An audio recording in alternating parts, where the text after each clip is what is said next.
I still remember the morning the realtor called me. Her voice was too polite, too careful.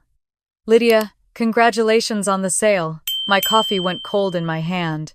"What sale?" She hesitated. "Your mother finalized the paperwork yesterday. The house on Willow Creek Drive." My heart stopped. That was my house. 10 years of saving every overtime shift, every holiday I skipped to make that down payment. I called Mom. She answered on the second ring, cheerful as ever. "Oh, honey, don't be dramatic. It was family money. Your sister needed help. She's getting married, you know."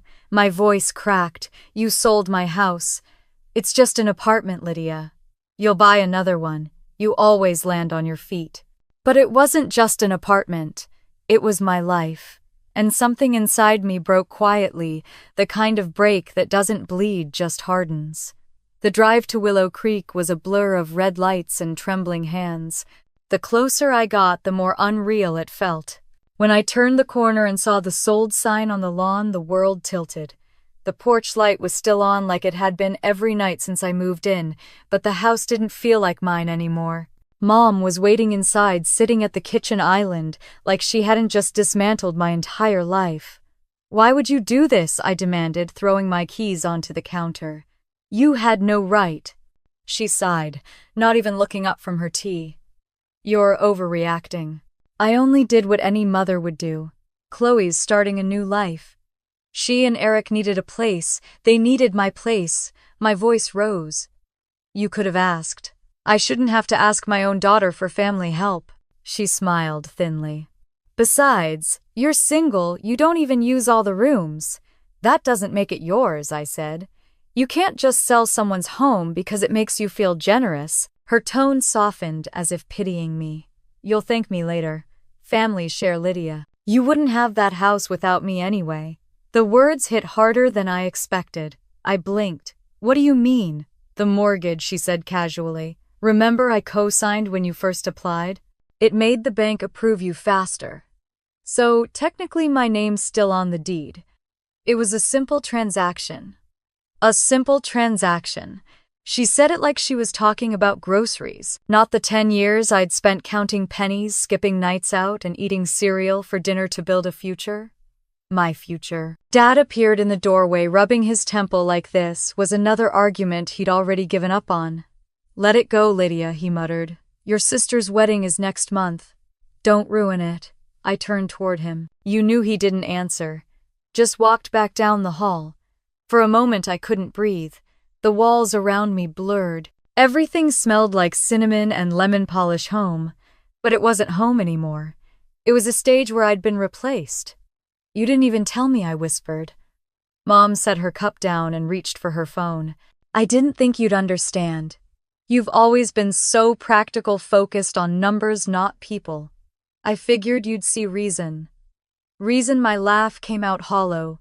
"You forged my future for a wedding gift." She frowned. "Don't be ungrateful. Chloe's your sister. You should be happy for her." Happy. I wanted to scream. Instead, I walked to the living room and looked around. The couch I'd saved 3 months for the lamp I'd bought secondhand, and fixed myself the rug I picked out on a freezing night after work.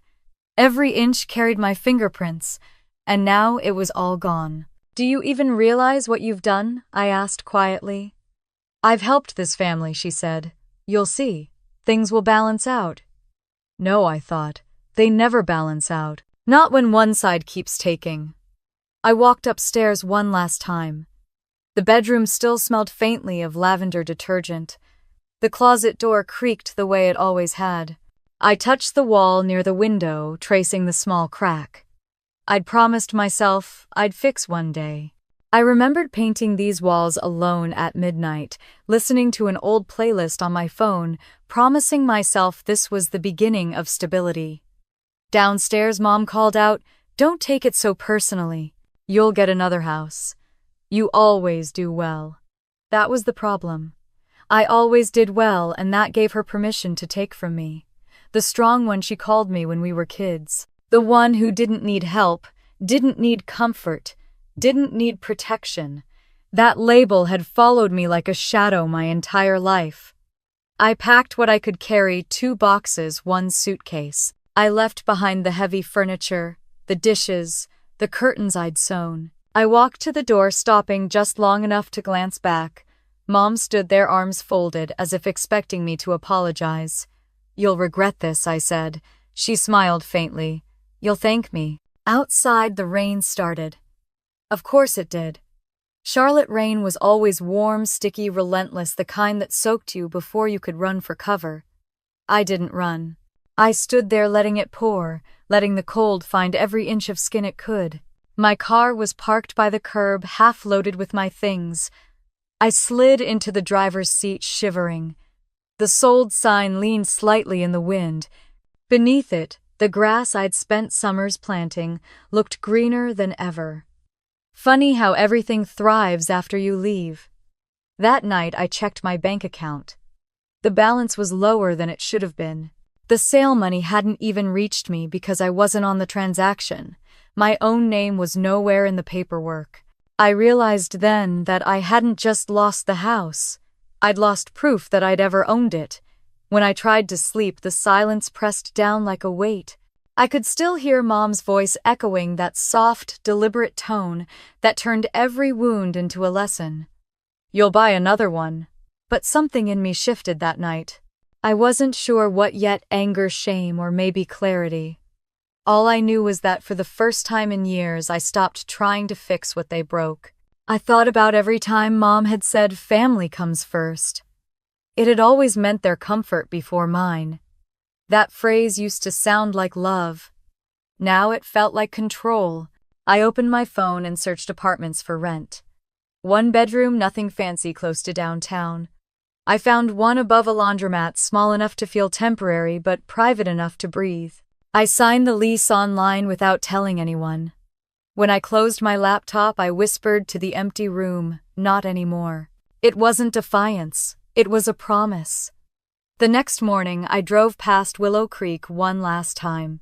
Sunlight hit the sold sign, and for a second, I saw my reflection in it, wet hair, tired eyes, determination in the set of my jaw. I didn't cry. I just stared until the light hurt my eyes. That was the day my mother sold my house, the day she taught me what family really meant, and the day I quietly began to plan how I'd take my life back, brick by brick, deed by deed. The first night in the new apartment was too quiet. The ceiling fan rattled like a clock, counting down my regrets. I sat on the floor, eating instant noodles from the pot, staring at the wall where paint had peeled into shapes that almost looked like continents. No furniture, no curtains, no sound, except for the city hum below. I didn't have to imagine what silence felt like anymore. It had a taste metallic, like the inside of a forgotten can. I lay down and stared at the cracked ceiling until morning. Nobody called. Not Mom, not Dad, not even Chloe. They were busy planning a wedding, and somehow that emptiness made sense. It wasn't the first time they made me feel invisible. When I was a kid, the world already told me where I stood.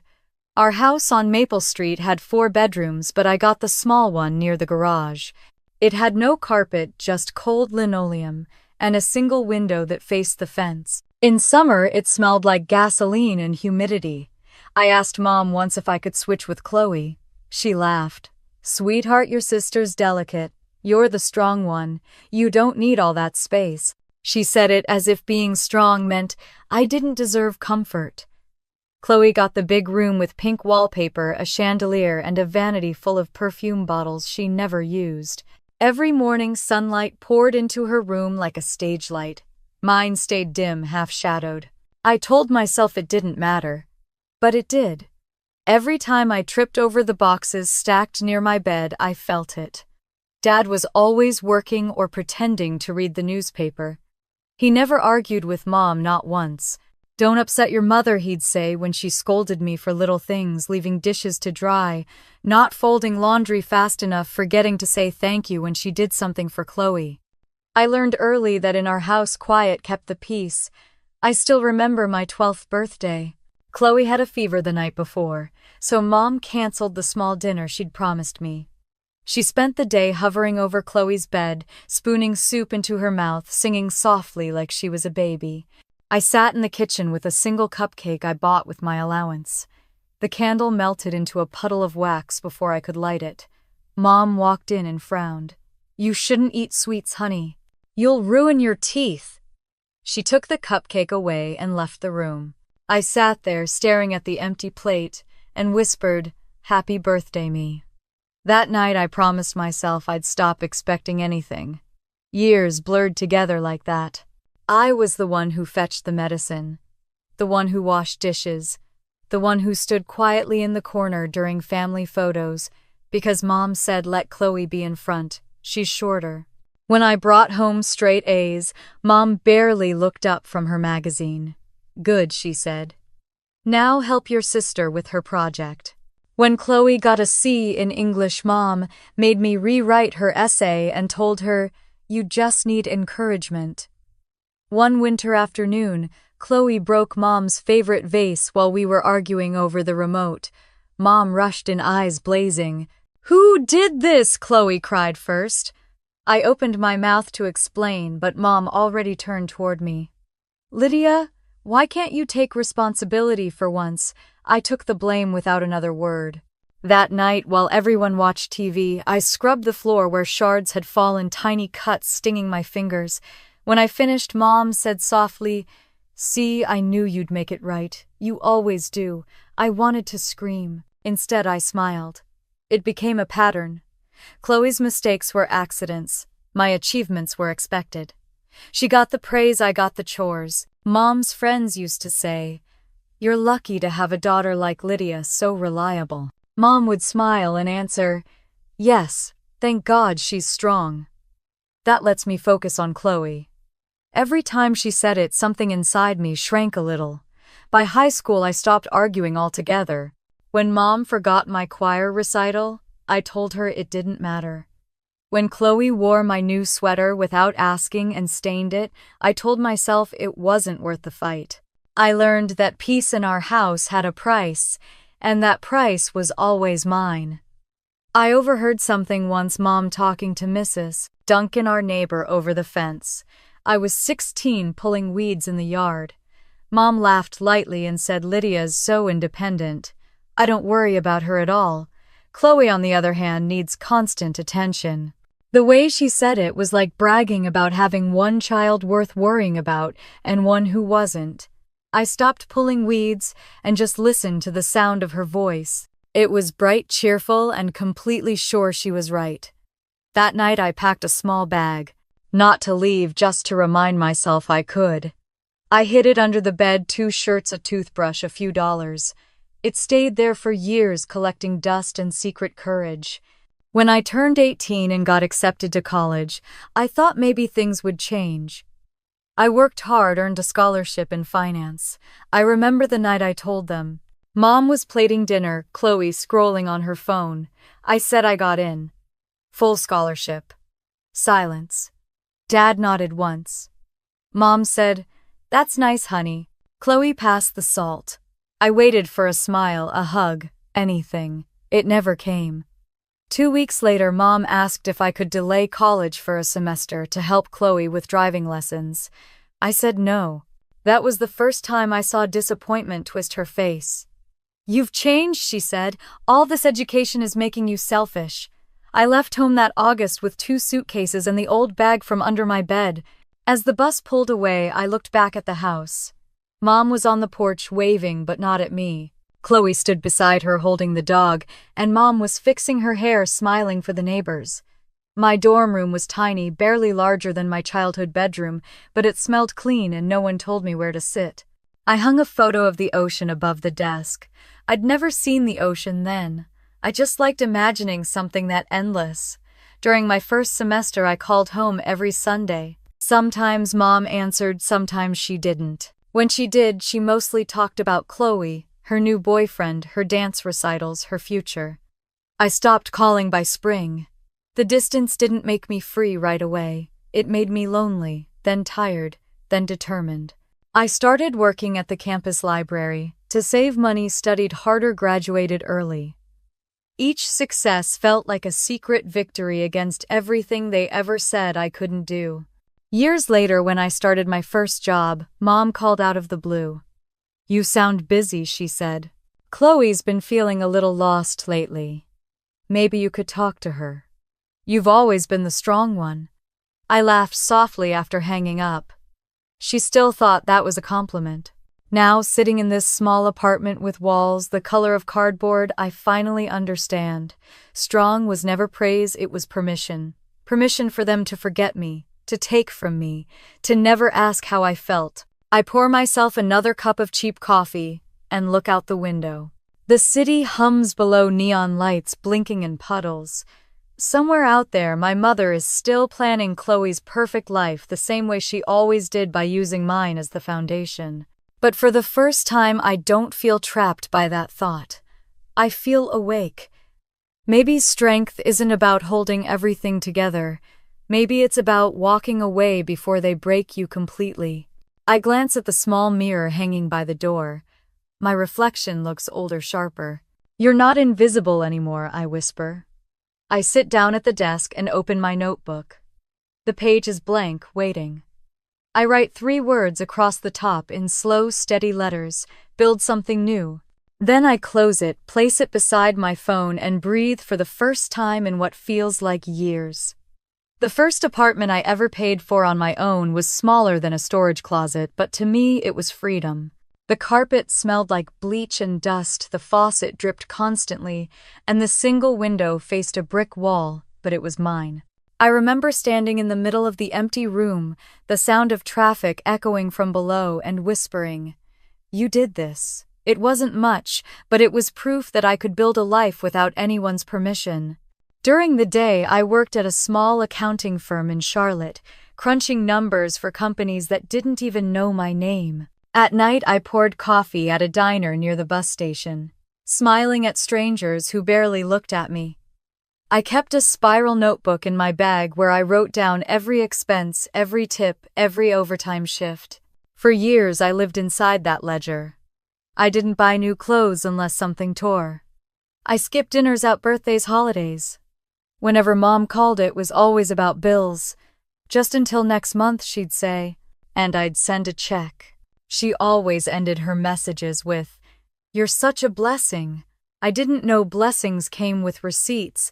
My days were long, my nights longer. Sometimes I'd walk home from the diner at 1 in the morning, my shoes sticky from spilled soda, my apron smelling like fry oil. I'd look up at the lit windows of the city and imagine what it felt like to go home to someone waiting for you.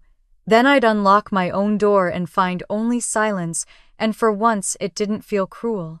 It felt earned. 5 years passed like that. Every morning I made coffee and stared at the numbers in my bank account, watching them crawl upward. Every raise, every bonus, every refund became a brick in a house I was building, one deposit at a time. I wasn't saving for luxury. I was saving for safety, for proof that I could exist without being erased. One Friday evening, I ran into Mom and Chloe at a restaurant downtown. They were laughing with a group of women dressed in matching pastel coats. I almost turned around, but Mom saw me first. "Lydia," she exclaimed, loud enough for everyone to hear. "You look so professional. You're doing well, aren't you?" I nodded, still holding the to-go coffee I'd picked up for my night shift. "That's wonderful," she said. "Maybe you'll finally buy something worth showing." Her friends chuckled politely. Chloe grinned, twirling her engagement ring, small, glittering, perfect. I smiled back and said I already did. Then I walked away. That night I sat at my desk, running my hands over the pre-approval letter from the bank. 10 years of work had led to that single piece of paper. It felt like oxygen. The next week, I toured houses with a realtor who kept calling me Miss Carter like it was a title I'd earned. The first few were too expensive, too far, too loud. Then we drove down Willow Creek Drive, and I saw it, a 2-story brick home with white shutters and a yard full of magnolias. Nothing fancy, just solid, quiet waiting. When I stepped inside, sunlight spilled across the hardwood floors. The air smelled like cedar and dust. I could see everything: the bookshelves I'd fill, the small dining table where I'd finally host someone, the bedroom painted pale blue. I told the realtor I wanted it before she finished her pitch. The closing process took months. Every document, every signature felt like reclaiming something I'd been denied. When I finally signed the last page, the agent smiled. "Congratulations, homeowner." The word caught in my chest. Homeowner. Me. The first night in the house, I didn't have a bed yet, just a sleeping bag and a lamp on the floor. I ate takeout on the kitchen counter and listened to the house breathe: wood settling, pipes whispering, the faint rustle of leaves outside. I pressed my palm against the wall and said, "You're safe now." I meant me. Mom didn't visit. Dad sent a short text, "Proud of you, kiddo." Chloe didn't say anything, but when I posted a picture of the front porch online, Mom replied publicly, "Beautiful, honey. By the way, Chloe got engaged." That was all. 10 years of effort reduced to a footnote in someone else's celebration. Still, I built my home piece by piece. I bought furniture second-hand and repainted every surface myself. I learned how to replace a faucet, fix a hinge, change a light switch. Each repair felt like reclaiming control. Some weekends I sat on the porch with a cup of tea, listening to birds, thinking, this is what peace sounds like. One Saturday morning, a neighbor waved from across the street. "You live alone?" he asked kindly. "For now," I said. He nodded like that meant something sad. But it wasn't sad. It was freedom. Sometimes, though, the quiet felt heavier than it should. I'd walk through the rooms at night, flicking lights on and off, just to hear the switch click. I told myself it was to check the wiring, but really it was to remind myself the house was real. That I was real. At work, people started to notice my discipline. My boss gave me a raise, said I had executive instincts. I smiled, thinking of how many times Mom had said I was too practical to be emotional. Maybe practicality was my superpower. Then I met Alex. He was a coworker, funny, patient, the kind of man who always held a door, but never tried to walk it in. We started dating quietly. He brought flowers to the office once, and everyone teased me for days. For a while, I let myself believe that maybe I could have both a home and a heart. But when he proposed a year later, I said no. Not because I didn't love him, but because something inside me froze at the thought of merging lives, of losing control again. He looked hurt, but calm. "You're afraid I'll take something from you," he said. I didn't deny it. When he left, I sat on the porch until sunrise, watching the light crawl over the magnolias. I whispered to the morning air, I just need to build myself first. That summer, I got promoted again. I started investing small, learning everything I could about property mortgages, the loopholes Mom had used to take what was mine. Knowledge became armor. I saved, calculated, and built quietly. My coworkers joked that I treated life like a balance sheet. Maybe I did. At least numbers made sense. Years slipped by in steady rhythm: work, home bills, coffee, repeat. And yet each day carried a quiet satisfaction. I had made it without their help, without their praise. One evening I got a call from Mom. "I drove by your neighborhood," she said. "You really picked a nice house." I smiled faintly. "Thanks, Mom." She hesitated. "Chloe's wedding's next month. You'll come, right?" "Of course," I said. "I'm proud of you," she added, voice almost tender. But I heard something else underneath the calculation. I'd been around her long enough to recognize the sound of someone rehearsing a favor. After we hung up, I stood at the window looking out at the yard. The sun was setting behind the trees, turning everything gold. I thought about all the nights I'd spent, wondering what it would feel like to be loved the way Chloe was, effortlessly, fully. And I realized I didn't need that anymore. Love didn't have to come from them. It could come from peace, from persistence, from the way the floor creaked beneath my own weight, and no one told me to move. I took a picture of the house that evening, the windows glowing in the twilight. I sent it to Mom with a short message. It took me 10 years, but I did it. Her reply came a minute later. That's lovely, honey. By the way, Chloe got engaged again, bigger ring this time. I laughed quietly, not because it was funny, but because I finally understood the truth. I could build 1,000 houses, and they'd still only see the ones they lived in. But that was okay. I wasn't building for them. I was building for me. I locked my phone, stepped outside, and watched the sky fade into dark blue. The crickets sang, the air smelled of rain, and for once I didn't feel like the strong one or the forgotten one. I just felt like a woman who had finally found a place she didn't have to earn. And somewhere deep down, I knew peace never lasts long in a family like mine. But for now, this was enough.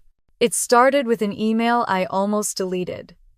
The subject line read confirmation of sale Willow Creek Drive. For a second, I thought it was spam. Then I saw my address. My hands froze over the keyboard. I called the realtor immediately, my voice shaking. There's been a mistake, I said. That property isn't for sale. The woman on the other end hesitated. Oh, Miss Carter, congratulations again. Your mother finalized everything yesterday. She said you were busy at work and gave me power of attorney to sign on your behalf. My stomach dropped. She said you two own the property jointly, so I hung up. My chest tightened, heat rising up my neck. My mother hadn't just crossed a line, she'd bulldozed it. I drove straight to their house. The road to Maple Street felt longer than I remembered, like the world was stretching out the distance between who I was and who I used to be. When I pulled into the driveway, Mom was standing on the porch, watering her plants, humming like everything was fine. I didn't knock. You sold my house, I said. She blinked like I'd told her I forgot to buy milk. Lydia, don't be dramatic. We needed to help Chloe. She and Eric couldn't afford their new apartment after the wedding expenses. I stared at her, waiting for the punchline that never came. You weren't using all those rooms, she said lightly. It's too much space for one person. You'll buy another place eventually. You're the strong one. I took a step closer. You forged my signature. She rolled her eyes. Don't be ridiculous. I co-signed the mortgage, remember, that gives me partial ownership. The bank accepted my authorization. It's perfectly legal. Legal, my voice cracked. You stole 10 years of my life. Stop exaggerating. She set down the watering can. Family helps family. Your sister needed a start. I laughed, bitter and sharp. So you sold my house for her honeymoon fund. Don't twist it. We didn't sell it to strangers. It's still family. Chloe and Eric have a good future. You should be happy for them. Happy, I repeated, my throat burning. You've done a lot of things, Mom, but this is different. She sighed like I was the one exhausting her. I can't believe you're making me the villain here. I only ever did what's best for you girls. Dad appeared in the doorway, rubbing the back of his neck. What's going on? She's upset about the house, Mom said, waving a hand. I told her it's family business, but she won't listen. Dad looked between us. You signed off on that, right? I turned to him. No, I didn't. She did it without telling me. He frowned, but only for a moment. Well, what's done is done, Lydia. Your sister's married now. Maybe this isn't the time to stir things up. Stir things up, I said softly. Dad, she sold my home. He avoided my eyes. You'll bounce back. You always do. The silence that followed felt heavy enough to crush me. I could hear the hum of the refrigerator, the faint buzz of cicadas outside, the way my heart slammed against my ribs. Mom finally spoke again, her voice patient and cold. You're overreacting. You've always been so sensitive about money. You can't put a price on family. I didn't, I said. You did. She folded her arms. I won't apologize for helping your sister. I looked at her and realized she meant it. She truly believed she'd done something noble. Without another word, I left. Driving back to Willow Creek, I prayed it wasn't true. But when I turned the corner and saw the bright red sold sign planted in my yard, something inside me snapped. The magnolias I'd planted drooped in the heat. The front window reflected sunlight like an accusation. My home, my proof of survival, was gone. Inside boxes were stacked neatly in the hallway. Mom had sent movers already. My handwriting still labeled the boxes, books, winter clothes, photos. Someone had written, "To be moved" on top in bold black marker. I picked up a photo from the floor. It was the picture I'd taken the day I moved in, standing on the porch, smiling with paint on my hands. My first real smile in years. Now it was a lie. I sank to the floor and pressed my palms against the wood. The same floor I'd sanded myself. Every scratch, every groove had a memory. I could still hear the creak in the hallway, the whistle from the old vent, the sound of peace I thought I'd earned. A knock on the door made me flinch. It was a realtor, young, polite, holding a clipboard. "Miss Carter, we'll start showing the property next week, but we'll give you time to clear your things." I wanted to scream that it was still my house, that I'd painted every inch with my bare hands, but instead I nodded. Right, of course. When she left, I called the bank. The woman on the line was professional but detached. "Yes, ma'am, the sale was processed under both parties' names. The funds were transferred to the joint account ending in 9,431. Joint account. The one Mom had opened years ago when she claimed she was just helping me manage bills. How much I asked, she told me. I knew the number by heart. The exact amount I'd saved to the dollar. That night I sat in the empty living room surrounded by boxes. Outside, the streetlights flickered on one by one. I thought of all the nights I'd spent dreaming in this house, how I'd stood in the doorway promising myself this would be the place no one could take. But she had. I didn't cry. I couldn't. The tears felt useless now. Instead, I went to my desk drawer and found the old mortgage papers. My name and hers side by side, tied together by fine print and blind trust. I stared at it until the words blurred. By morning, I drove to a coffee shop near downtown and met Mark, the one person who might know what to do. He skimmed through the documents quietly. "She really did it," he said finally. "Technically, if her name was on the deed, she had legal authority to sell. So there's nothing I can do." He hesitated. "You could fight it, but it would drag on for months, maybe years. She'd claim it was mutual consent. You'd spend everything you have on lawyers." I leaned back in my chair, exhausted. "So she wins." He shook his head. "No, not forever." I looked at him. "What does that mean?" Mark smiled faintly. "Learn how the system works, then use it better than they did." The idea burned through the fog in my mind like light. When I left the cafe, the sky was heavy with rain. I didn't bother with an umbrella. The first drop hit my face cold and sharp. By the time I reached my car, I was soaked. I sat there, water dripping from my hair, watching people rush by with their coffees and umbrellas, their little world still intact. I drove back to my apartment, unloaded the boxes, and stacked them neatly along the wall. On top, I placed the contract, the one with her signature. It still smelled faintly of ink and paper, the scent of betrayal, dressed as legality. That night, I opened a fresh notebook and wrote in the corner, "If they can take it once, they can take it again. Unless I learn how to stop them." The words looked too clean, too calm for the storm inside me. But writing them made something shift. I thought about Mom's face when she said family helps family. About Dad's silence, Chloe's oblivious smile, the red "sold" sign on my lawn. I realized I'd been waiting my whole life for them to see me. But maybe it was time they didn't. Maybe invisibility wasn't punishment, it was preparation. Before going to bed, I placed the forged contract in a folder labeled receipts. When I turned off the lights, the room went completely dark, the kind of darkness that felt like an ending. But I wasn't done. Not yet. The day I moved out of Willow Creek, the sky was too bright for how it felt inside me. I stood in the middle of the empty living room, surrounded by boxes labeled in my own handwriting. The air smelled faintly of polish and rain from the open windows. It didn't look like my home anymore, just a shell. Every wall was scrubbed clean, every nail hole patched, every trace of me erased. On the kitchen counter lay a folded note in my mother's cursive. "You'll understand one day." I folded it without reading the rest and shoved it into my pocket. Outside, a moving truck idled by the curb. The new owners were due that afternoon. I'd already given them the keys, pretending to be calm, pretending that this was just business. As I locked the door one last time, a neighbor called out, "Moving again! Didn't you just buy this place?" I forced a smile. Yeah. Life changes fast. The wind blew hair across my face, and for a second I thought I might cry. But the tears never came. They'd already dried somewhere between betrayal and exhaustion. I drove until I ran out of highway and found a small apartment near downtown, one room above a laundromat, with peeling paint and the faint smell of detergent. The landlord handed me the key without looking up from his clipboard.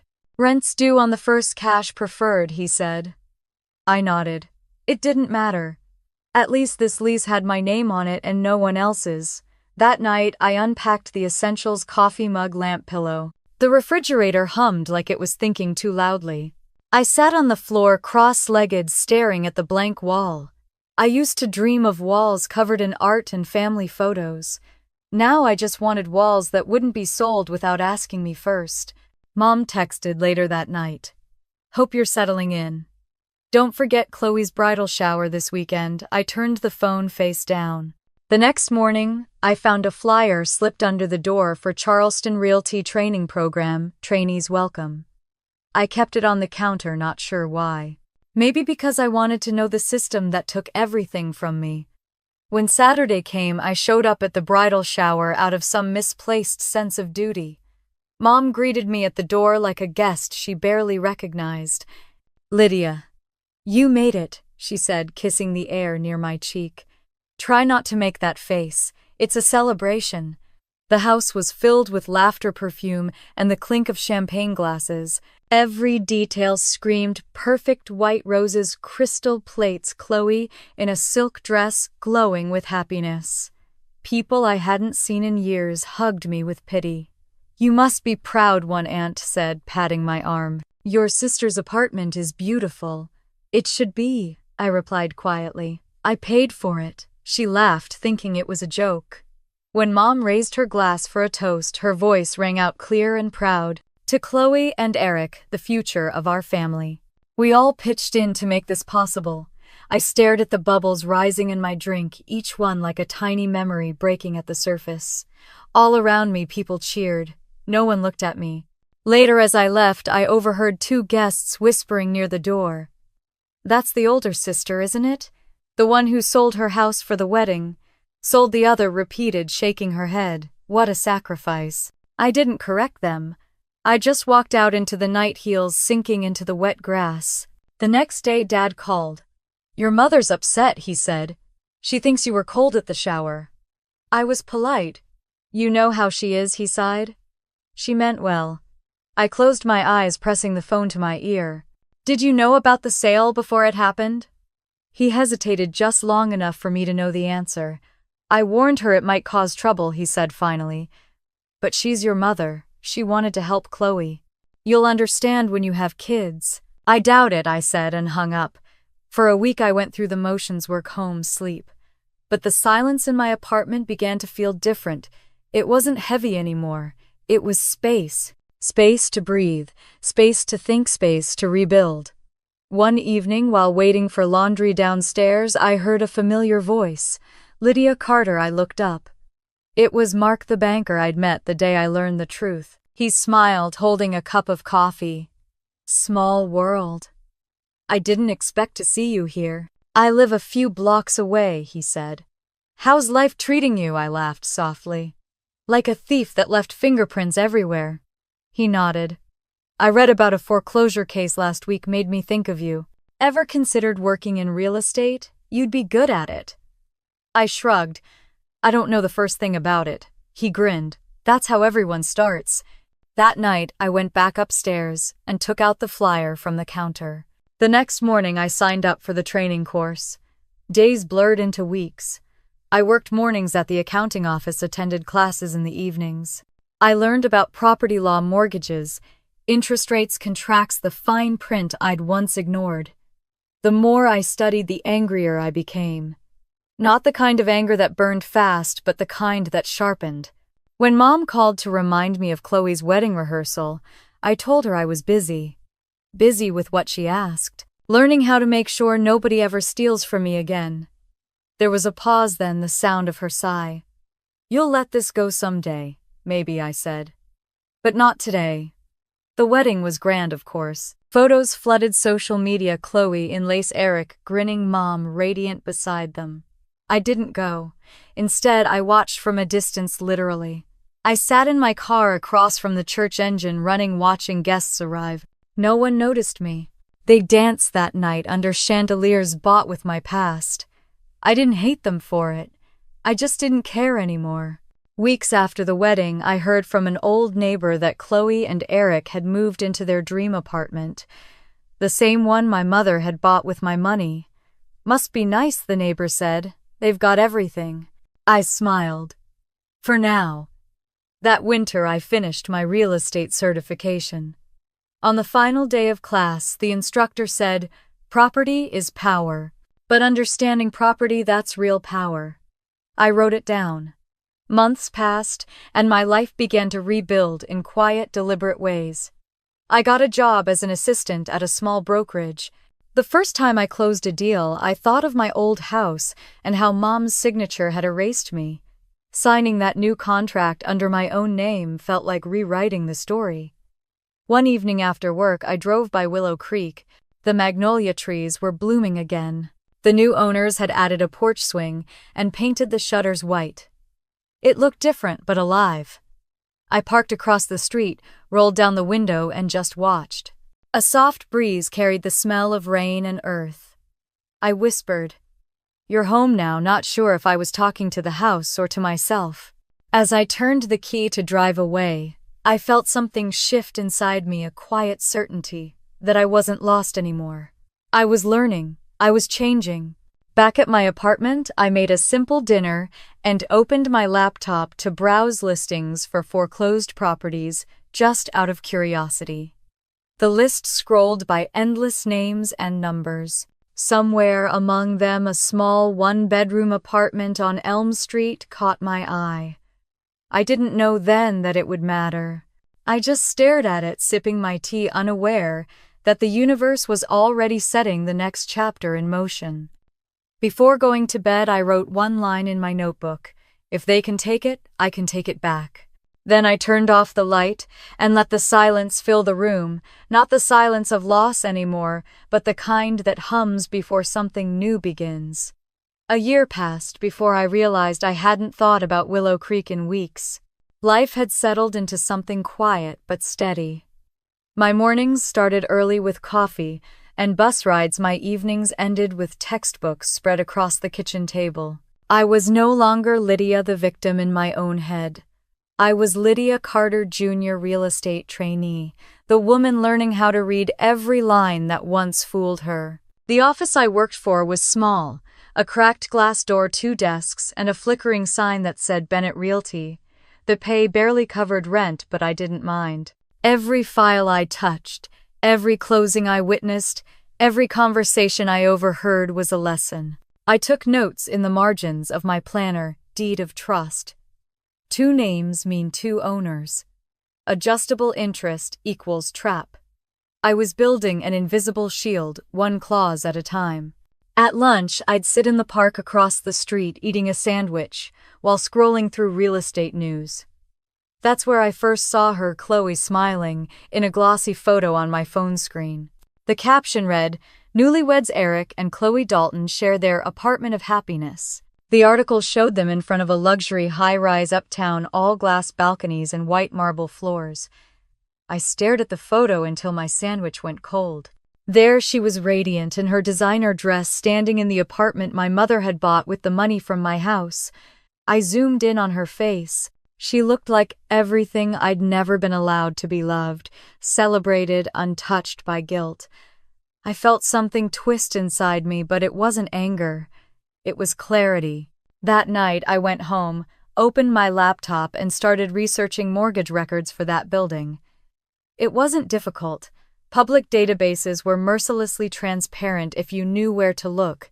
And I was learning fast. The next morning, Mark stopped by my office holding 2 coffees. "You look like you haven't slept," he said. "I was studying adjustable rate loans," I replied. He chuckled. "You sound like me 10 years ago." "What's gotten into you, knowledge?" I said simply. "It's addictive." He handed me the coffee. "You're dangerous when you sound like that." We started meeting once a week to go over financial models, contracts, and case studies. He was patient, steady, and smart enough not to ask too many questions about my sudden obsession with mortgage clauses. By spring, I could quote interest schedules from memory. I passed my licensing exam on the first try. When I got my certificate, I didn't frame it. I folded it neatly and put it in a drawer beside the forged contract my mother had once used to steal from me. 2 pieces of paper, one a wound, the other a weapon. Mom still texted occasionally, mostly photos of family dinners or church picnics. I replied with polite one-liners. Dad sent holiday cards. Chloe never reached out, though her life was easy enough to follow online. There were pictures of her yoga classes, beach vacations, brunches. In every photo, she looked like the sun had chosen her. Then one afternoon, a client walked into the office with a thick folder and a familiar last name, Dalton. My pulse quickened. He wasn't Eric, but someone from the same mortgage branch. Apparently, that building had started defaulting on several high-interest loans. When he left, I stayed late combing through records. And there it was, Dalton, Eric, and Chloe co-borrowers. Adjustable rate, rising interest. Payment delinquency noted. I sat back in my chair and stared at the screen, the blue glow washing over my hands. The numbers told a story clearer than any confession. Their perfect life was cracking. The next few months confirmed it. Chloe's post changed, fewer smiles, captions about focusing on gratitude. Then nothing for weeks. Eventually, rumors surfaced through coworkers who read local gossip blogs. Eric had made risky investments. Debts piled up. The apartment of happiness wasn't so happy anymore. When I met Mark for coffee, he noticed my calm. "You've been quiet," he said. "Just watching a lesson unfold," I said, stirring my drink. He gave me a knowing look. "You're not thinking of getting involved?" "Not yet," I said, "but I'm paying attention." I started driving by the building sometimes after work. It was sleek and modern, perched above the city like it believed it could never fall. But I knew better. Everything looks unshakable until the paperwork says otherwise. One night, as I parked nearby, I saw Chloe through the glass lobby doors. She stood there arguing with Eric, her voice sharp, her hands trembling. She looked older, worn down. I should have felt satisfaction. Instead, I felt something colder, distance. They had taken my house, but I'd taken back my peace. A few days later, I got a call from Mom. "Have you spoken to your sister?" she asked. "No. She's having a hard time. Things with Eric are complicated." "I'm sure they are." "She doesn't deserve this," Mom continued. "They're behind on payments." "The bank, I know," I said, cutting her off. "I read the reports." She went silent. What I work in real estate now. I know how it works." There was a long pause. "Then maybe you can help. You're good with numbers. You could." "Mom," I interrupted again, softly this time. "I already helped. 10 years of it. That's enough." She sighed heavily. "You're cold." "No," I said. "I'm just not your safety net anymore." I hung up before she could respond. That night, I poured a glass of wine and opened the mortgage portal again. Payments overdue. Interest accumulating. Foreclosure proceedings pending review. I leaned back in my chair and closed my eyes. The irony was almost poetic. Days turned into weeks. I threw myself into work, closing small deals, helping clients navigate tricky clauses. Each successful contract felt like reclaiming another inch of ground I'd lost. I no longer avoided the words home or ownership. They were mine again, reshaped by knowledge instead of fear. One evening, Mark and I sat at our usual cafe, watching the city lights flicker. "You ever think about revenge?" he asked suddenly. "Every day," I said honestly, "but not the kind you think. I don't want them to suffer. I just want to be the proof that they were wrong." He smiled. "That's colder than revenge. That's evolution. When I got home that night, there was another message from Mom. This one desperate, please call me. We're in trouble. I didn't call. Instead, I walked to my desk, opened my notebook, and wrote one line. Knowledge is leverage. Silence is armor. Outside, thunder rumbled across the skyline. Rain streaked down the window, blurring the city into shades of silver. I closed my eyes and listened. Somewhere across town, Chloe's perfect life was collapsing under the same storm. And for the first time, I wasn't the one getting wet. I smiled faintly, turned off the light, and went to bed. The news alert came in while I was in a meeting. My phone buzzed on the table, lighting up with a headline that froze the room around me. Local entrepreneur under investigation for fraud, Eric Dalton, co-founder of Dalton Digital Solutions. I didn't open it right away. I just stared at his name, letting the words sink in like a slow, quiet echo from the universe. When the meeting ended, I stepped outside, the afternoon sun glaring off the glass buildings. I sat on a bench, finally reading the article. It was short clinical allegations of embezzlement, frozen accounts, unpaid investors. Beneath the text was a photo of Eric and Chloe, smiling at a charity gala, her hand on his arm, his tie slightly crooked. I remembered that same smile the day I saw him at their wedding reception, laughing as if nothing in the world could touch him. Now the world was touching him back. I closed the article, slipped my phone into my bag, and walked to a coffee shop. When I ordered, the barista glanced at me. Rough day, I smiled faintly. Not for me. The city felt different that day, lighter, quieter, as if the air itself was listening. In the reflection of the cafe window, I looked calm, but inside something deep and old was stirring. It wasn't joy, it wasn't pity either. It was recognition. That evening, Mark called. "You've seen the news I have." He hesitated. "They're losing everything. Word is the bank's freezing their assets." I leaned against the counter. "The same bank that handled my sale, the very one." A pause stretched between us, heavy but alive. "You're not thinking of doing anything rash, are you?" he asked carefully. "Not rash," I said. "Just right." After we hung up, I poured myself a glass of water and sat at my kitchen table, pulling up the foreclosure listings again. There it was, 1729 Elm Street, Unit 504. The address burned into my memory like a scar. The apartment my mother had bought for Chloe and Eric using the money from my house. The listing showed pending foreclosure. I stared at it until the letters blurred. I whispered to myself, "Justice doesn't rush. It waits." The next morning, the gossip pages were full of it. Photos of Chloe leaving a boutique, hiding behind sunglasses, her expression brittle. Comments flooded and people debating, sympathizing, judging. The image of her perfect life began to fracture in public. Mom's Facebook account went silent. Dad stayed invisible as always. That weekend, I saw them in person for the first time in almost a year. I was standing in line at the grocery store when I heard the sound of her voice behind me. "Excuse me, could you grab that carton of eggs for me?" I turned around slowly. Evelyn Carter stood there, thinner than before, makeup heavy enough to hide the fatigue in her eyes. She froze when she saw me. "Lydia, Mom." We stared at each other, two women holding opposite ends of a bridge that had already burned. "You look well," she said carefully.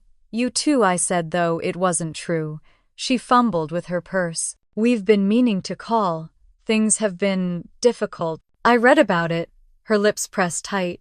"Don't believe everything you see online. Just the legal filings," I asked. Her composure cracked for a second. "You think this is funny, no?" I said. "I think it's predictable." Her hand trembled as she picked up her basket. "I'm sorry things turned out this way.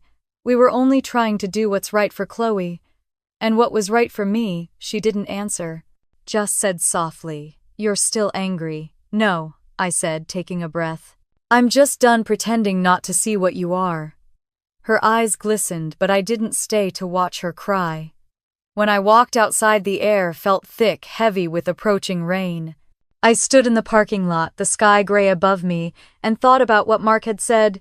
"Don't do anything rash." But this wasn't rash, it was math. The following week I requested access to public foreclosure schedules. It wasn't difficult. My real estate license gave me access to the same listings banks used. The Elm Street apartment was set for auction in 45 days. I didn't smile, I didn't gloat, I just printed the document and pinned it above my desk. In the days that followed, everything seemed to unravel for them. Chloe's luxury photos vanished from social media, replaced by a single post about taking time offline. News outlets reported that Eric's assets were seized pending investigation. Evelyn tried to sell old furniture online. Someone forwarded me the listing. The description said, "Used but beautiful, great memories." I almost laughed. Then one afternoon Mom called. Her voice was fragile, rehearsed. "Lydia, I need to talk to you. I'm listening. It's about the apartment. The bank is making a mistake. They're trying to take it, but we just need a little time." I said nothing. "You're good with this stuff now," she continued. "You could help us.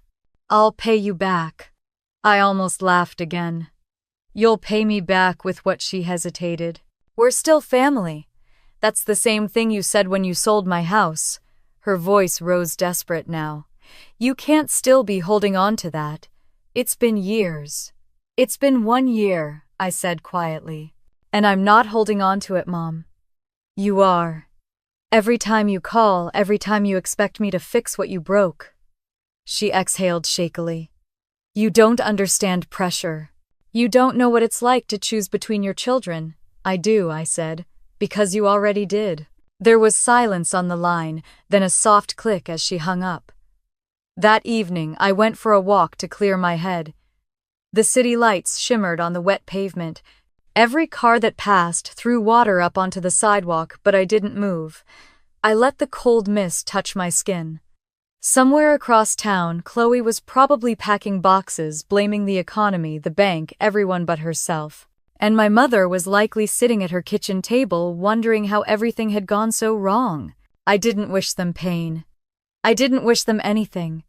When I got home, I found an email waiting from the mortgage office. Foreclosure, confirmed, auction date pending. My pulse stayed steady as I read it. Then I opened a fresh document on my laptop and began writing numbers down: payment estimates, loan structures, reserve prices. My mind worked cleanly, efficiently. This wasn't revenge anymore, it was restoration. 2 weeks later, Mark noticed the paper on my desk. "You're really going to do it, aren't you?" I looked up at him. "If the universe gives you a chance to buy back what was stolen, would you say no?" He sighed. "Just make sure you're doing it for peace, not punishment." "I'm doing it for closure," I said. He nodded slowly. "Then I'll help you." That night I lay awake listening to the rain. The apartment was warm, but the air felt electric, charged with something old finally shifting. I thought of the girl I used to be, the one who scrubbed floors while her mother praised someone else's success, the one who left home with 2 suitcases and no goodbye. I whispered into the dark, "You made it." And somewhere deep in me, she whispered back, "Not yet." I turned over, closed my eyes, and dreamed of a wooden gavel hitting a desk, of a voice saying, "Sold to Miss Carter." Justice wasn't loud. It was steady. It was patient. It was coming. The foreclosure notice arrived on a Wednesday morning, printed on white paper, with neat black lettering, the kind that looks harmless until you read what it says. Notice of trustee sale, 1729 Elm Street, Unit 504. The apartment my mother had bought for Chloe and Eric, the one she'd traded my house for, was scheduled for auction in 30 days. I read it twice slowly until the words stopped moving. Then I folded the page and slipped it into my planner right beside the old copy of my own deed. At the office, the day went on as if nothing had changed. My coworkers chatted about weekend plans, Mark reviewed files, and I filed closing reports with mechanical precision. But under the hum of printers and the click of keyboards, there was a strange, quiet rhythm in my chest, something between calm and anticipation. By evening, my phone was full of messages from Mom. "Call me back. We need to talk. It's urgent." I didn't reply. I already knew what she wanted to say. 2 days later, she called the office directly. I don't know if you've heard, she said, trying to sound casual, but the bank's making a terrible mistake. They're foreclosing on Chloe's apartment. I leaned back in my chair. That's not a mistake. What do you mean? It's called consequence, Mom. It's what happens when you spend money you don't have. Her breath caught. Don't talk to me like that. You're better than this. You've always been the sensible one. I learned it from watching you, I said. For a moment, neither of us spoke. Then she whispered, She's your sister, Lydia. You can't let her lose her home. I almost laughed. You didn't mind when I lost mine. This isn't the same. It's exactly the same, she inhaled sharply. You've changed. I had to, I said, and hung up. That night I sat at my kitchen table and stared at the foreclosure schedule again. The auction would be held at the Mecklenburg County Courthouse, open to the public. Anyone could bid. Anyone with enough cash, that is. Mark called around 9. You're quiet tonight, I'm thinking. He hesitated. About Elm Street, yes. You could bid on it, he said softly. You qualify. You know the system inside out. I turned the page of my planner, staring at the blank space where the next month's notes would go. It wouldn't be revenge, I said. It would be correction. Then do it, he said. But keep your hands clean. Let the paperwork do the talking. I smiled. It's the only language they ever listened to. By the end of the week, news about Eric's scandal had hit the local papers. Investors demanded restitution. Chloe deactivated her accounts. The same social media that once worshipped their perfect life now dissected their fall post by post. The comments were ruthless fake people finally exposed, but I didn't read them for pleasure. I read them like a record of balance being restored. Mom must have felt the pressure because she showed up at my apartment unannounced on a rainy Sunday. I heard her before I saw her heels on the stairs, the faint smell of her perfume that forced confidence in her knock. When I opened the door, she was already speaking. Please, Lydia, we need your help. Her hair was damp, her lipstick smudged. I'd never seen her look small before. I told you not to come here, I said. I didn't know where else to go. That's because you never had to. She flinched. I know you're angry. I'm not angry, I interrupted. I'm aware. She looked around my apartment, taking in the modest furniture, the stack of files on the coffee table, the life I'd built from scraps. You've done well for yourself, she said softly. You could buy the apartment I finished for her. You want me to save Chloe. Her eyes filled with tears. It's not about saving anyone. It's about family. I stared at her. You used that word like currency. You spent it until it meant nothing. She swallowed hard. You don't mean that. I do. She looked at me then, not as a daughter, not even as a person, but as something unrecognizable. You've become cold. No, I said. I've just stopped melting for people who set fires. She left without another word. The door clicked shut, leaving behind only the faint smell of rain and desperation. That night, I logged into the foreclosure portal and filled out the bidder registration form. My name, my license number, proof of funds. The process was simple, efficient, fair. As I clicked submit, I felt something I hadn't felt in years, peace. The following weeks unfolded like a slow unraveling of everything that had once defined us. Mom's calls grew fewer. Chloe's silence louder. From coworkers and local news, I learned that the Daltons had defaulted on multiple accounts. Their luxury car was repossessed. Their wedding gifts pawned. I didn't celebrate it. I didn't need to. The universe was simply doing its job. Still, some nights I caught myself remembering small things. Chloe crying over a scraped knee, Mom brushing her hair, Dad humming off-key in the kitchen. Memory softened cruelty, but it didn't erase it. On the eve of the auction, I sat on the floor surrounded by paperwork, bank statements, contracts, the original deed from Willow Creek. I ran my hand over the crisp edge of the foreclosure notice, then picked up a pen and wrote one sentence across the top. This time my name will stay. The morning of the sale was bright and cloudless, cruelly cheerful. I dressed simply gray blazer, black slacks, flats. Nothing extravagant. I didn't want to look like vengeance. I wanted to look like closure. As I drove downtown, the radio played softly a song I didn't recognize. The lyrics were about coming home. I turned it off. The courthouse steps were crowded when I arrived. Investors, brokers, curious onlookers, all waiting for their chance at a bargain. I spotted Mark across the courtyard holding a folder. He nodded once. No words. Inside, the air was cool, sterile. The auctioneer's voice carried easily, reading the legal jargon in monotone.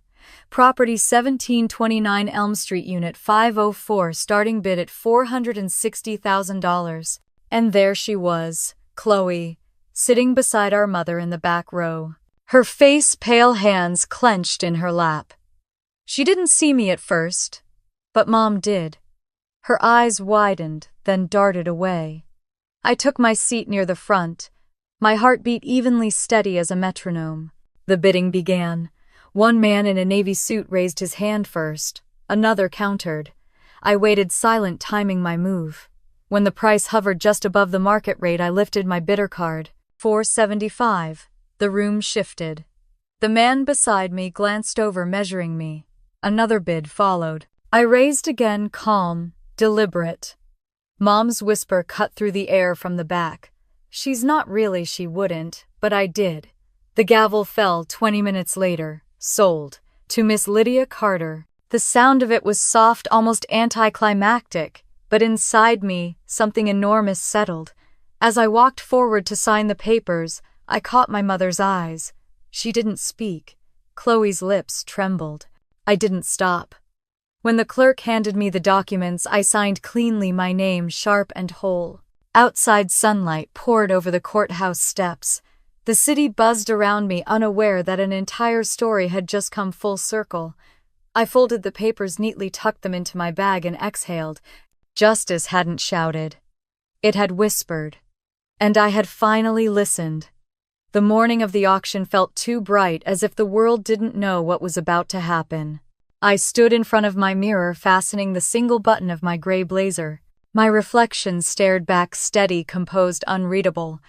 I didn't look like the girl they used to call the strong one. I looked like someone who'd learned that strength wasn't endurance, it was precision. Outside, the city was waking up. Car horns, the hum of traffic, the smell of coffee from the shop downstairs. I slipped my folder into my bag, documents, proof of funds, and a worn photograph of my old house on Willow Creek. I'd kept it folded behind my ID for years, not as nostalgia but as a reminder. By the time I reached the courthouse, the steps were already crowded. People stood in small groups, murmuring about the properties up for sale, trading numbers like gossip. The air was crisp-touched with early autumn chill. Mark met me near the entrance, holding a manila envelope. "You ready?" he asked. "I've been ready since the day they sold my house," he smiled softly. "You don't have to talk to them if they're here. They'll talk anyway," I said. "They always do." Inside, the auction hall smelled faintly of old paper and coffee. Rows of folding chairs faced a wooden podium where the auctioneer sorted through files. His assistant set up the microphone, tapping it twice. "Lot 1 property located at 1729 Elm Street, Unit 504, the auctioneer announced. The words echoed through me like a slow drumbeat. That address had once meant betrayal. Now it was opportunity. I took a seat in the second row. Mark sat beside me, quietly scanning the crowd. Investors with shiny watches, realtors with tablets, a few curious bystanders. And then I saw them. At the back of the room, Mom and Chloe. Mom wore her pearls, the same ones she'd worn to Chloe's wedding. They looked dull under the fluorescent light. Chloe sat stiffly beside her, hair pulled back, her eyes red from sleeplessness. The sight of them didn't sting like I expected. It felt distant, like watching old footage of someone else's life. Mom's gaze swept the room and stopped when she saw me. Her mouth parted slightly, then she looked away. Chloe whispered something, but I couldn't hear. The auction began. The auctioneer read the terms: cash deposit, closing deadlines, no contingencies. His voice was steady, businesslike, but every word sounded like judgment. "Opening bid $460,000, he said. A man in a navy suit raised his hand immediately. 470. Another investor countered. 475. I waited. The rhythm was familiar, numbers rising like tidewater. My pulse stayed slow, controlled. Do I hear 480? I lifted my paddle. 480. Mark glanced at me, nodding once. The auctioneer pointed. 480 to the lady in the second row. Mom's head jerked up. I felt her eyes on me, heavy, searching. I didn't look back. The navy suit countered again. 485. I didn't hesitate. 490. The room fell quiet, a few murmurs rippling through the crowd. The auctioneer smiled. 490 from bidder 73. I knew what he saw. A calm woman in a gray blazer, steady voice, no sign of nerves. He didn't know that, under the table, my fingers pressed against my knee, grounding me. Do I hear 500? The man hesitated, whispered something to his partner, then shook his head. Going once, going twice. Before the gavel fell, another voice called from the back. 500. Every head turned. Mom's voice carried clear and tight. Her hands trembled as she held up a bidder card. Chloe's eyes widened. The auctioneer blinked. 500 from bidder 91. I exhaled slowly, meeting her gaze for the first time. She didn't look confident. She looked terrified. I raised my paddle again. 510. Mom's lips parted, her breath uneven. She lowered her card. 510 going once, going twice. The gavel hit the podium. Sold to bidder 73. Congratulations, Miss Carter. The sound was quiet, almost gentle, but it thundered in my chest. I stood smoothing my blazer. The room buzzed around me, papers shuffling, footsteps echoing, but I barely heard. I walked toward the clerk's desk to sign the purchase agreement. My name flowed onto the page with a calm certainty I hadn't felt in years. From the corner of my eye, I saw Chloe tug on Mom's sleeve, whispering urgently. Mom stayed seated, staring straight ahead as if the floor might swallow her. When I finished signing, the clerk handed me a folder. Congratulations, Miss Carter. You're the new owner. Owner. The word landed like sunlight. Outside, the sky had turned bright blue. I stepped onto the courthouse steps, breathing in air that felt cleaner than it should have. Mark joined me, sliding his sunglasses on. Well, he said, how does it feel? I looked down at the papers in my hand. Like gravity finally remembered who it belongs to, he smiled. You did it quietly. That's what makes it powerful. I learned from the best, I said. We stood there for a moment, the city moving around us, ordinary people with ordinary errands. To them, this was just another sale, but to me it was everything. Behind us, I heard the click of heels on stone. Mom's voice followed. Lydia. I turned slowly. She stopped a few feet away, out of breath, eyes wet. Chloe lingered behind her, silent. You really bought it, Mom said. I did. Her voice trembled. Why, because you taught me how. I said. You taught me how to sign papers without permission?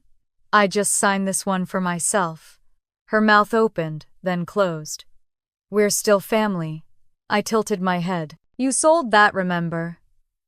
For a moment she looked like she might reach for me, but she didn't. She just stood there, clutching her purse like it was armor. You'll regret this one day, she whispered. I already did, I said, and turned away. Mark and I walked to the car in silence. When we reached the curb, he handed me a small envelope. You'll get the official deed in a few weeks, he said. I know. He studied my face. What now? I said. I go home. That night, I placed the purchase documents on my dining table and stared at them for a long time. My name, my own name, was printed across the top in bold letters. Lydia Carter, sole owner. The apartment I'd lost had become the proof of everything I'd built since. I poured a glass of wine, went out to the balcony, and watched the city glow beneath me.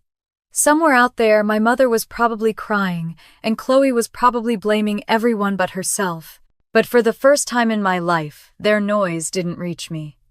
The night air was cool, carrying the faint scent of rain. I took a slow sip and whispered, "It's over," but it wasn't bitterness I tasted, it was release. Inside, my phone buzzed a message from Mark. Congratulations again. Closure looks good on you. I smiled, set the phone down, and looked at the papers one last time. A year ago, they'd erased my name. Today, I wrote it back myself. It had been 3 weeks since the auction when they showed up at my office. The receptionist buzzed me, mid-meeting, her voice uneasy.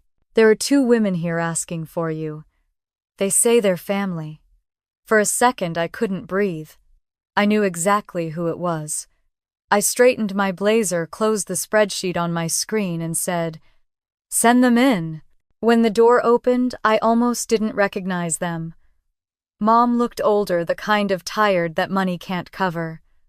Chloe stood slightly behind her, thin and pale, a shadow of the girl who used to glow in every photograph. Their eyes darted around my office, simple, neat, not grand but solid. A space built on my own terms. Mom smiled first, that brittle kind of smile that had fooled people for years. "You've done well for yourself," she said. "I had a good example," I replied. She blinked at the edge in my voice. Chloe looked at the carpet. "We didn't come to fight," Mom said. "We just need a little help." I leaned back in my chair. "Help," I repeated. "That's a familiar word." Mom clasped her hands together on her lap. "Things have been difficult since the foreclosure. Your sister's trying to find work. Eric? Well, he's gone.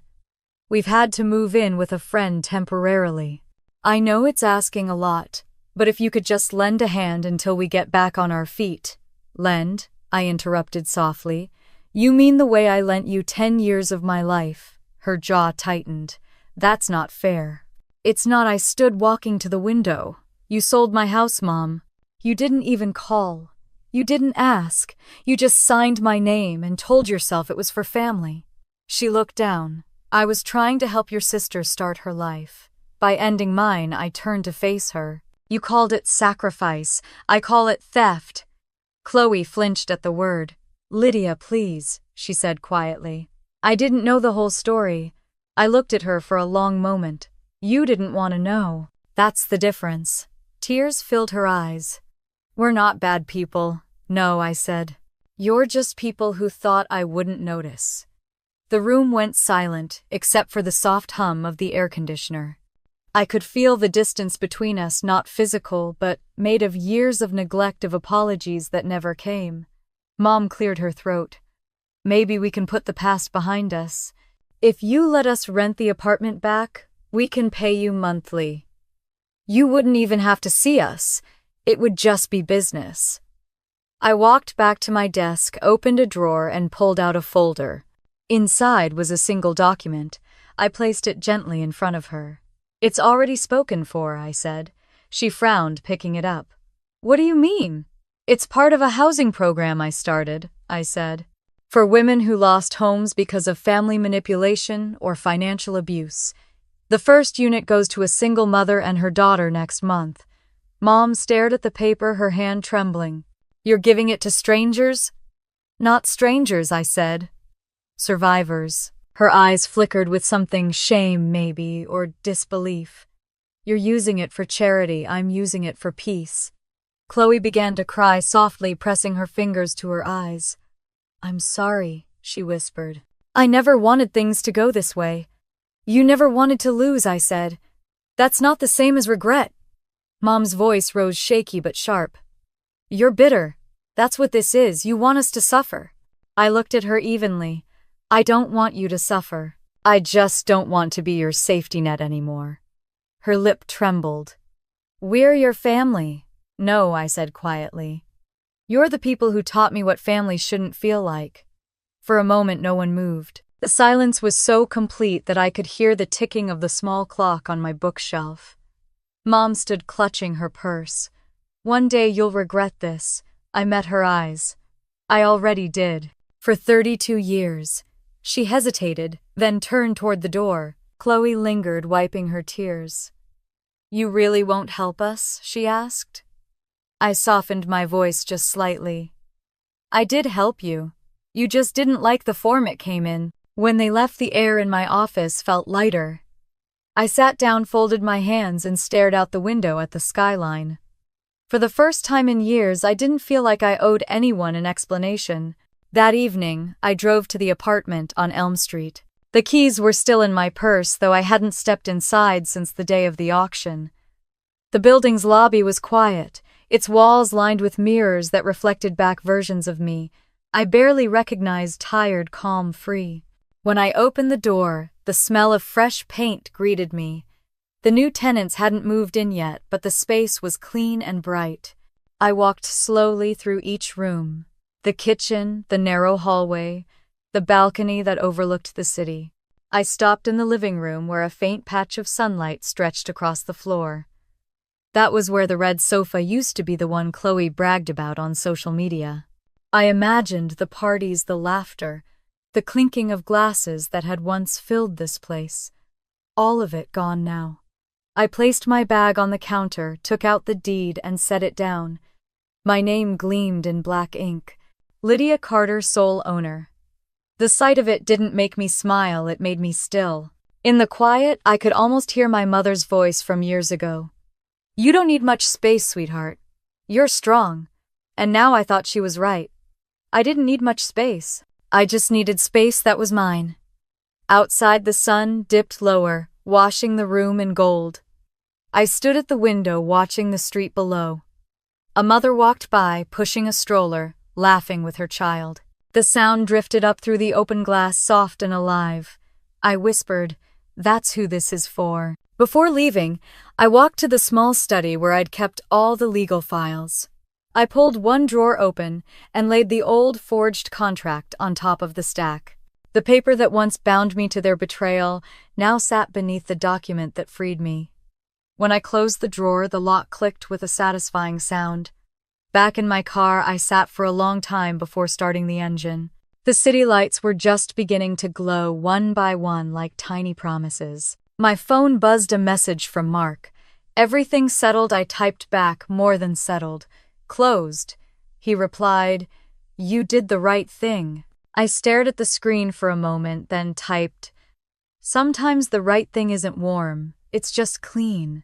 I drove home with the windows down, the night air cool against my face. Somewhere behind me, Mom was probably pacing, angry and hurt. Chloe was probably crying into her pillow. But the weight of their emotions no longer belonged to me.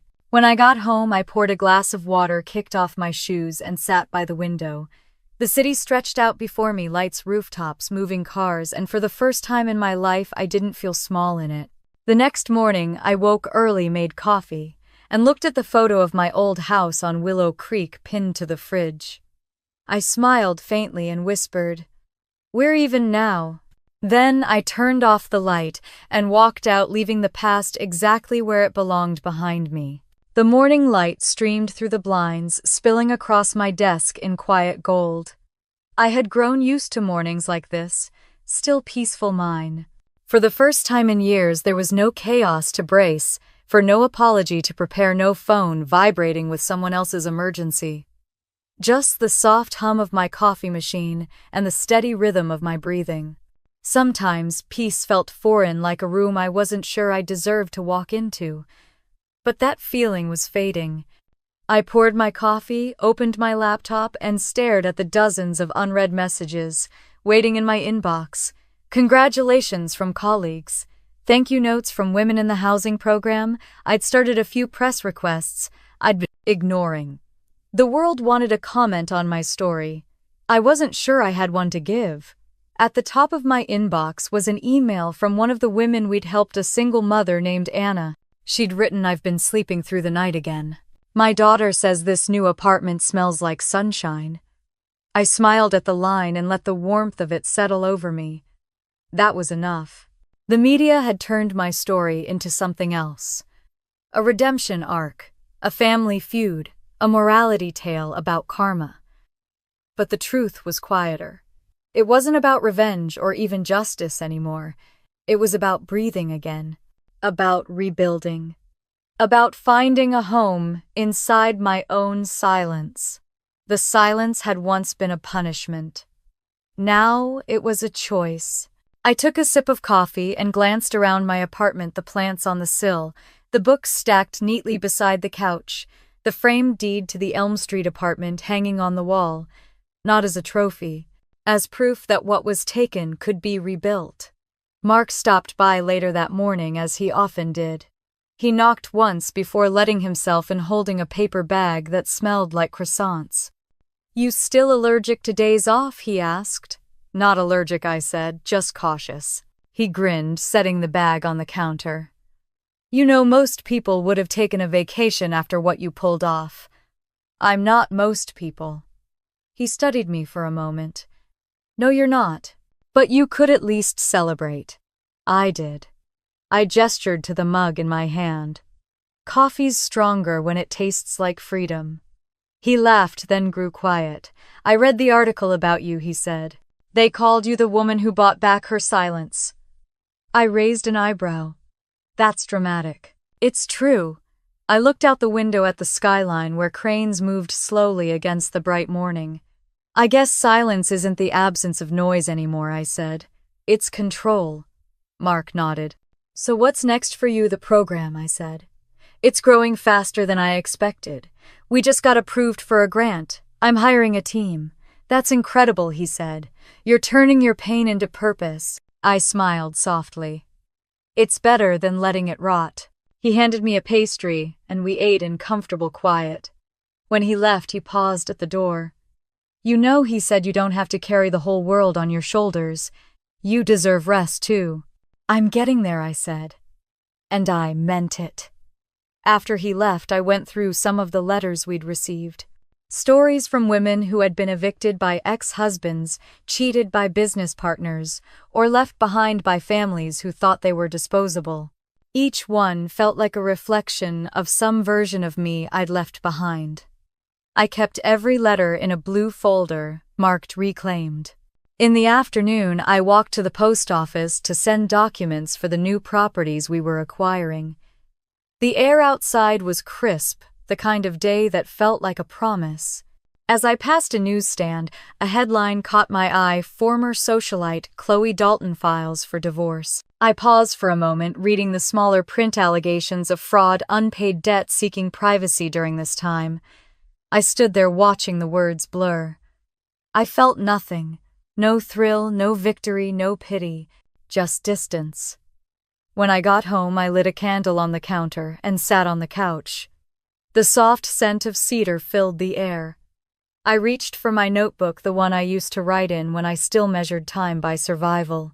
Now the pages were full of ideas for the foundation, lists of contact sketches for workshops. Progress, not pain. I flipped to a blank page and wrote, "Silence is not empty. It's full of answers." As evening fell, I walked to the balcony, watching the city soften into dusk.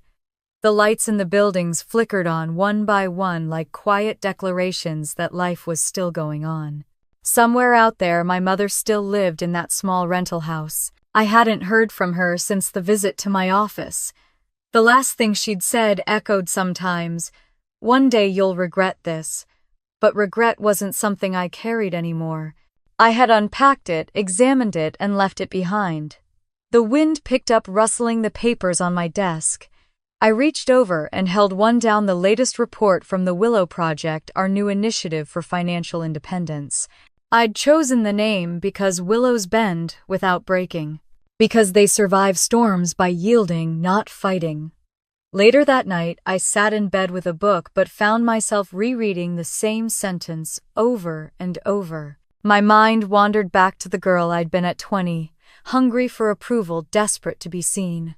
I wanted to tell her it would all make sense someday, that every heartbreak, every betrayal, every empty night spent working towards something unseen would lead here to this quiet, solid peace. Around midnight, I got a message from Mark. "Congratulations on the grant. Proud of you." I typed back, "Thank you for teaching me that silence isn't weakness," he replied. "You taught yourself that." I smiled, set the phone down, and turned off the light. When I woke up the next morning, sunlight spilled across the room again, golden and calm.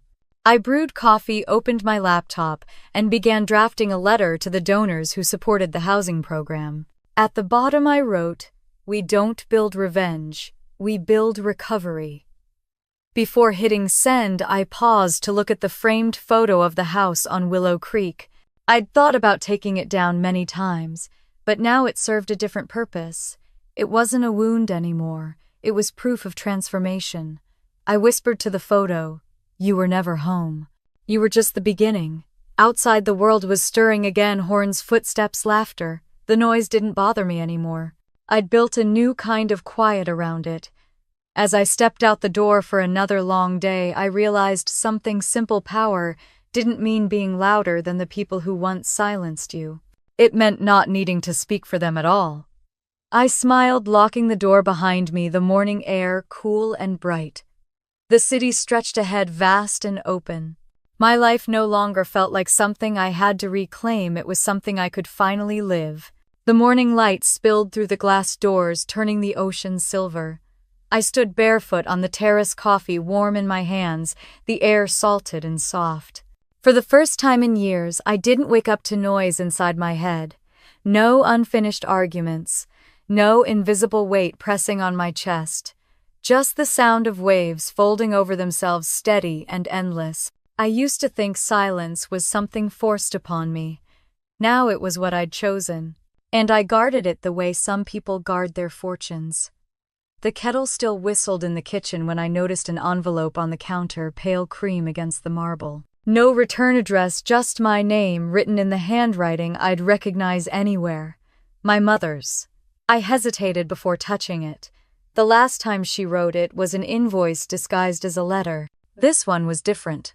The script was smaller, almost careful. I slid my finger under the flap and unfolded the page. "I saw the news about your foundation. You've built something good, Lydia. Maybe we all needed you to go first. I hope you're well. No apologies, no explanations, just that." I read it twice, waiting for anger or grief to come. Neither did. I folded the letter, placed it in a drawer, and smiled. Forgiveness didn't always look like reunions. Sometimes it was just peace that no longer asked for permission. That afternoon, I stood in front of a crowded conference room, filled with faces, women of all ages, some in suits, some in borrowed blouses, all carrying stories that looked a little like mine.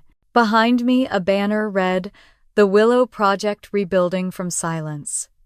I didn't write speeches anymore. I just spoke. When I started this, I said I thought it was about revenge, about proving something. But revenge fades. What lasts is rebuilding. Every woman here has been told she's the strong one, the dependable one, the one who doesn't need help. Maybe you were told that strength means staying silent. I believed that too. Until I realized silence can build, not just break. The room was still quiet in that reverent way when everyone is breathing the same truth. I continued softly. We can't choose the families we come from, but we can choose the ones we build. And sometimes building means starting over brick by brick without applause. When I finished, the applause came anyway. I smiled not because I needed it, but because it sounded like gratitude. The kind that lives in the space where pain used to be. After the event, a young woman approached me. She couldn't have been older than 25. "Do you ever miss them?" she asked. "Who?" I said. "The people who hurt you." I looked at her for a moment. "I miss who I thought I was with them," I said. "But I love who I am without them more." That night, the event space emptied and I lingered behind, gathering papers and stray coffee cups. The air still buzzed with laughter and the faint smell of perfume. I stepped outside onto the terrace where the city stretched below, and Mark was already there, waiting with 2 glasses of wine. "You disappeared," he said. "I figured you were hiding from your own success." I was just catching my breath. He handed me a glass. "To catching your breath, then?" I laughed, clinking mine gently against his. He leaned on the railing. "Do you ever think about how far you've come sometimes?" "Usually, when I'm too tired to doubt it." He smiled. "So do you still think about revenge?" "Not really," I said. "Revenge was the beginning. Peace is the ending." He nodded. "You earned it." "Maybe," I said, looking out at the skyline, lights flickering like heartbeat monitors. "But peace doesn't need to be earned, just accepted." When he left, I stayed on the terrace, the night air brushing my hair, the wine gone warm in my hand. Somewhere below, I could hear waves crashing against the pier. It sounded like a reminder that everything eventually returns to itself. Later inside, I sat at my desk and pulled a clean sheet of paper from the drawer. The same drawer where I'd placed my mother's letter that morning. I wrote "Dear Lydia," and paused. For a long time, my letters had been to them, to the people who took to the family, that forgot, to ghosts that wouldn't leave me alone. This one was to myself. You did it. You built the thing they said you couldn't. You walked away without looking back. You learned that silence is not surrender, and that peace is not the absence of sound, but the presence of truth. Keep walking forward. Keep building. Keep breathing. I signed my name, folded the letter, and placed it inside the manuscript I'd been working on building from silence. My story written in pieces over nights, when the past tried to whisper too loud. When I finally closed the cover, it didn't feel like an ending. It felt like an answer. Just before sunrise, I walked down to the beach. The sand was cool, the tide low, the horizon streaked with light. I stood there barefoot, letting the water reach my ankles. For years, I had waited for apologies, for closure, for someone else to declare the story over. But standing there with the sea breathing against the shore, I understood something simple. Closure isn't a door someone else closes for you. It's a door you build yourself and then walk through alone. The sun broke fully over the horizon, turning the water gold. I raised my coffee mug to it, smiling. If you've ever been silenced, I said quietly, to the waves, don't wait for permission to speak again. Build something. A life. A dream. A home that's yours. I let the tide wash over my feet, the foam cool and soft. The camera would pull back here, I imagined. Just the ocean, infinite and calm. My story ending where it began, with silence, but this time it's mine. And if you're hearing this now, if you've followed me all the way here, maybe you've lived through something like it. Maybe someone once took something from you and called it love. Tell me, what would you build from it? Because I'd love to hear your story. And if a piece of mine found its way into your heart, stay a while. Leave a comment, share your silence. Subscribe so you don't miss the next story. Sometimes the quietest voices carry the furthest. And sometimes peace doesn't arrive with thunder. It comes on the sound of waves.